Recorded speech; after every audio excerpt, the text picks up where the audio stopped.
ಏನೇ ಅಪರಾಧ, ಏನೇ ನನ್ ಗಂಡ ಚೆನ್ನಾಗಿ ಓಡಿಸಲ್ವಾ? ಅದೆಲ್ಲ ಹೊಡ್ಕೊಂಬಿಟ್ಟೆ. ನೀವು ಅದೇ ಹೊಡ್ಕೊಬಿಟ್ಟು ಏನ್ ಸರ್ ಸುಮ್ನೆ ಇದೆಲ್ಲ? ಅಲ್ಲ ಕವಿತಾ, ಅಯ್ಯೋ ಅಲ್ಲ. ಓಡ್ಸೋರ್ಗ್ ಹೋಗ್ಬಿಟ್ಟು ಡಮ್ ಅಂತ ಬ್ರೇಕ್ ನಿಮ್ಗೆ ಗೊತ್ತು ಮೇಡಮ್, ಒಬ್ರು ಒಳ್ಳೆಯವರು ಅಂದ್ರೆ ಅವ್ರ ಮೇಲೆ 100 ಅಪರಾಧಗಳು ಇದೇ ತರ ಮಾತುಗಳು ಬಂದೇ ಬರುತ್ತೆ. ನೀವು ಕಣ್ಣಾರೆ ನೋಡಿದ್ರೆ ನೀವ್ ಹೇಳಿ, ನಾನ್ ಹೇಳಕ್ ಬೇಡ. ನನ್ನ ಬಗ್ಗೆ ನಾನು ಹೇಳಿ, ನಾನು ಒಳ್ಳೆಯವನು, ಕ್ಲೀನಾಗಿ ಓಡಿಸ್ತೀನಿ ಅದಲ್ಲ. ನೀವ್ ಹೇಳಿ. ನಿಜವಾಗ್ಲೂ ಇವತ್ತು ಒಳ್ಳೊಳ್ಳೆ ಕಂಟೆಂಟ್ ಸಿಗ್ತಾ ಇದೆ ಗೈಸ್, ಎಂಜಾಯ್ ಮಾಡಿ. ಅದು ನಮ್ಮ ಮನೆಯವ್ರನ್ನ ಕವಿತಾ ಹೊಗಳಿದ್ದು ಅಯ್ಯೋ ಅಯ್ಯೋ ನನ್ ಕಿವಿ ಎಲ್ಲ ಇವತ್ತು ಸ್ವಲ್ಪ ತಂಪಾಯ್ತು. ಅದಕ್ಕೆ ನೀವು ಓದೋವರ್ಗು ಸೇಫ್ ಆಗಿ ಕರ್ಕೊಂಡು ಹೋಗ್ಬಿಟ್ಟು ನಿಮ್ಮನ್ನ ಇಳಿಸ್ಬಿಟ್ಟು ಅಲ್ಲ, ಇದ್ರಲ್ಲೂ ಸ್ವಾರ್ಥ ಇದೆ ಕವಿತಾ ಮೇಡಮ್. ಯಾರಿಗೂ ಅರ್ಥ ಆಗಿಲ್ಲ.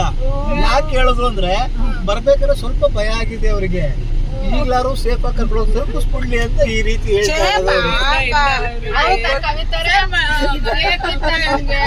ಒಳ್ಳೆ ಮಾತಾಡಿದಕ್ಕೆ ನೋಡ್ರಿ.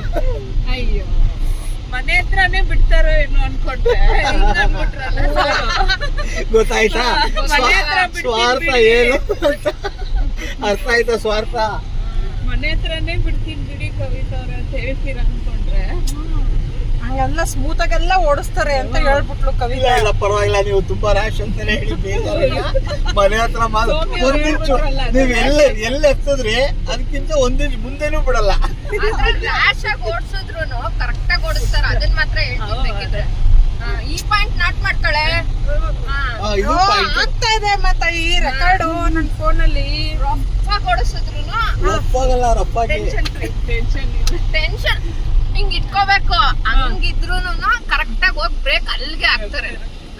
ಅದಂತೂ ಪಕ್ಕ. ಏನೇ ಇವತ್ತು ನನ್ ಗಂಡನ್ನ ನಿನ್ ಗಂಡನ ಬಗ್ಗೆ ಹೇಳ್ತಾರೆ. ಇಲ್ಲ ಸೌಮ್ಯ ಅವರು ಇದುವರೆಗೂ ನನ್ ಡ್ರೈವಿಂಗ್ ಬಗ್ಗೆ ರಫ್ ಅಂತ ಹೇಳಿಲ್ಲ. ಸ್ಪೀಡಾಗಿ ಓಡಿಸೋರು ಕರೆಕ್ಟಾಗಿ ಓಡಿಸ್ತಾರೆ, ಕಾನ್ಫಿಡೆನ್ಸ್ ನ ಕೂರ್ತಾರೆ. ಅದು ನನಗೆ ಚೆನ್ನಾಗಿ ಗೊತ್ತು. ಏನು ಇಲ್ಲ, ಕಾರ್ ಕೊಡ್ಲಿ ಅಂತ.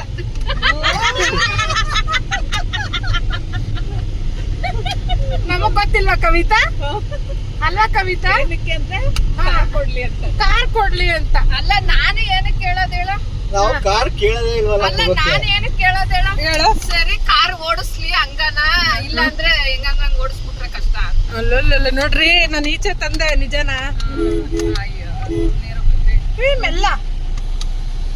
ಈ ಡೈಲಾಗ್ ಮಿಸ್ ಆಗಿತ್ತು ಬೆಳಗ್ಗೆಯಿಂದ, ಮೆಲ್ಲ ಅನ್ನೋದು.